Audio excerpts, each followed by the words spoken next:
This week is 1 year since the ending of Brown University's pro-Palestinian encampment.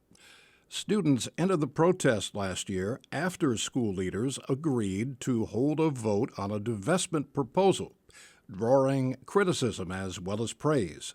During his first 100 days in office, President Trump has said he's targeting universities where he said there have been signs of anti-Semitism, including Brown. Reporter Olivia Ebertz has been covering developments at Brown since 2023. She spoke with Brown sociology professor Timmons Roberts about how Trump's higher education edicts are affecting the school. This week does mark the 1-year anniversary since the pro-Palestinian encampment at Brown University ended. How do you think the mood on campus has shifted since last spring when all that protesting was going on? Last year was a remarkable year and a very troubling year. It was one where there were arrests and hunger strikes and sit-in, and then this encampment thing where they put up tents on the green. And this was all just to get the Brown Corporation, that is our governing board of trustees, to consider the proposal from the students to disassociate or to divest from about 10 companies that were profiting from some of the military work that was going on in Israel. So here we are a year later, and it's been a very different year. The student protests have been, of course, much more subdued. There's disciplinary action against some of these kids that just has been dragging on and dragging on. Some of them, it's really hung over their college experience.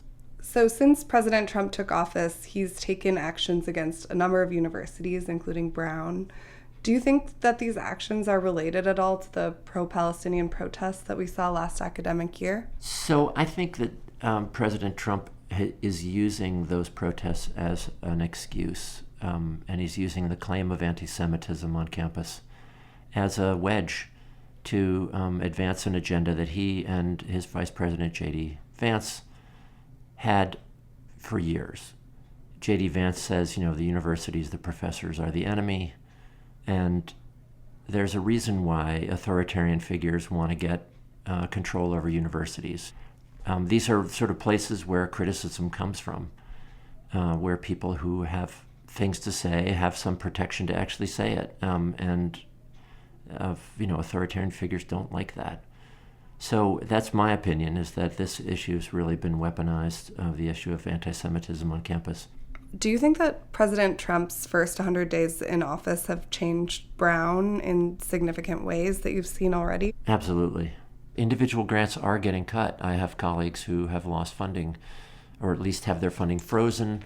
The shockwaves are greatest in the natural sciences and medical school and biomed and so on, where there's great dependency on federal funding. I mean, it's this relationship of universities with the federal government that they would support us and we would, push American frontiers of knowledge and industrial capacity and innovation and so on, that have been an amazing model and really made us the envy of the world. And that's really at risk now. The university already has a structural deficit that the provost has been leading an effort to try to address. So, there's a bit of insecurity about jobs. There have been some programs that have been frozen and some cuts and so on. So I think there's quite a lot of concern. There's something else new, though, and that is that the faculty are getting organized. It's very interesting to see.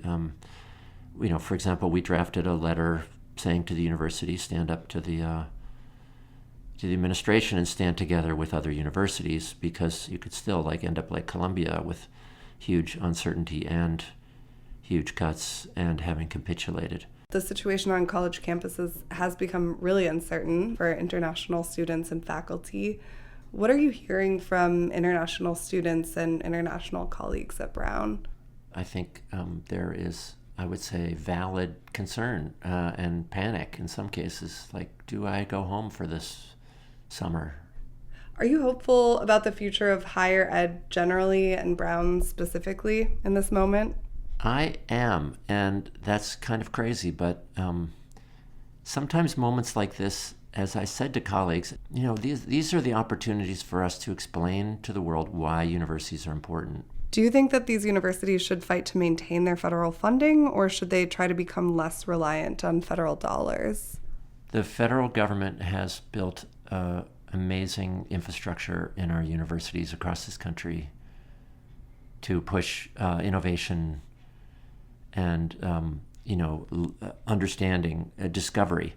So we should be fighting. That said, I think it would be smart for individual researchers and others to think about ways to do some interesting, important work that is self-funded, university-funded, alumni-funded, or other sources. How should Brown's leadership be responding in this moment to actions taken by Trump, both responding externally to the public and to the Trump administration, and also how should they be, speaking internally to their campus community members? Right. There's been a lot of call for the administration to be more communicative with staff, students, faculty, and so on about what they know and what we should be doing about what they're doing.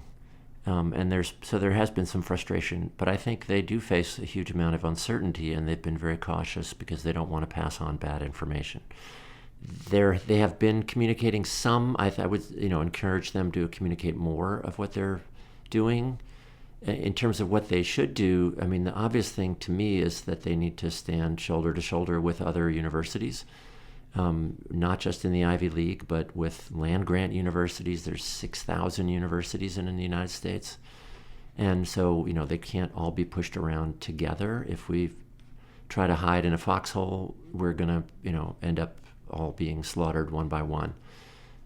So I really encourage them to work together and to stand up for academic freedom, which President Paxson has done quite early on, and I think quite eloquently. Thank you so much for taking the time to talk with me today, Timmons. My pleasure, Olivia.